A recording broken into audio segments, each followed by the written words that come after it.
Hello students, welcome to the channel let's learn English. तो चलिए आज हम सीखते हैं डेली यूज सेंटेंसेस के कुछ एडवांस स्ट्रक्चर जो कि डेली बोलचाल में बहुत ज़्यादा बोले जाते हैं। तो चलिए बिना देरी किए हुए स्टार्ट करते हैं। तो देखिए सेंटेंसेस इस टाइप के हैं, जैसे गाली देना आपको शोभा नहीं देता, चोरी करना आपको शोभा नहीं देता, झूठ बोलना आपको शोभा नहीं देता। तो हर सेंटेंस में एक चीज कॉमन है, आपको शोभा नहीं देता। तो इस आपको शोभा नहीं देता की इंग्लिश क्या होगी? It doesn't befit you. It doesn't befit you. तो ऐसे सेंटेंसेस का स्ट्रक्चर होगा it doesn't befit you plus two और प्लस V1, मतलब base form of the verb. तो बिल्कुल सिंपल सा स्ट्रक्चर है, सेंटेंसेस के थ्रू समझेंगे तो और क्लियरली समझ में आएगा। तो हमारा पहला सेंटेंस है गाली देना आपको शोभा नहीं देता। इसकी इंग्लिश क्या होगी? It doesn't befit you to abuse. Abuse मतलब गाली देना। तो चलिए इसको लिख लेते हैं।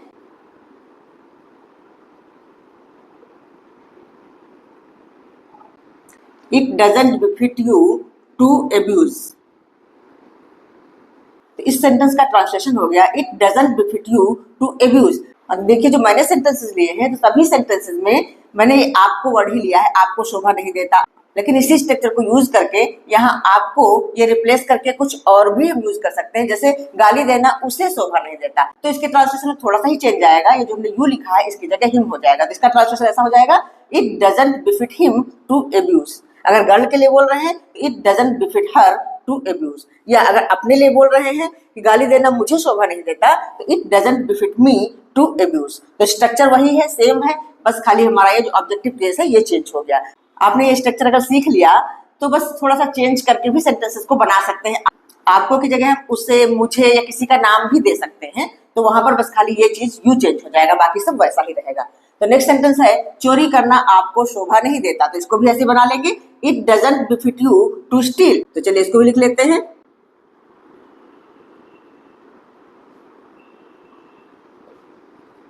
It doesn't befit you to steal. Steal मतलब चोरी करना। It doesn't befit you to steal. Next है झूठ बोलना आपको शोभा नहीं देता। तो इसका हो जाएगा it doesn't befit you to lie.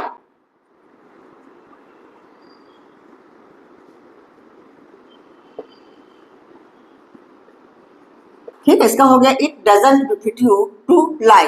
और नेक्स्ट सेंटेंस है मुझ पर चिल्लाना आपको शोभा नहीं देता। तो इस सेंटेंस को भी ऐसे ही बनाएंगे it doesn't befit you to shout at me. इसको भी लिख लेते हैं।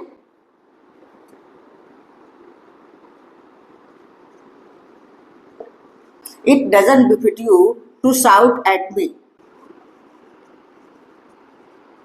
ठीक है, इसका हो गया it doesn't befit you to shout at me. Next sentence है बच्चे को मारना आपको शोभा नहीं देता। इसका भी हो जाएगा it doesn't befit you to beat the child.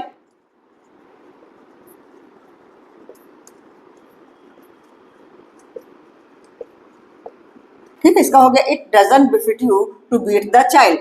Next sentence है किसी से झगड़ा करना आपको शोभा नहीं देता। इसका हो जाएगा it doesn't befit you to quarrel with anyone. तो इसको भी लिख लेते हैं।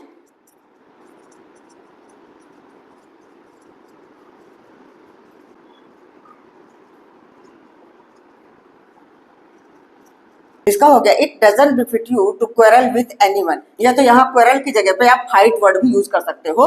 It doesn't befit you to fight with anyone. I hope आप लोगों को स्ट्रक्चर अच्छे समझ में आ गया होगा, सारे सेंटेंसेस समझ में आए होंगे। तो नाउ इट्स प्रैक्टिस टाइम। एक सेंटेंस आप लोगों के लिए, जैसे हम बोले कि रोना आपको शोभा नहीं देता।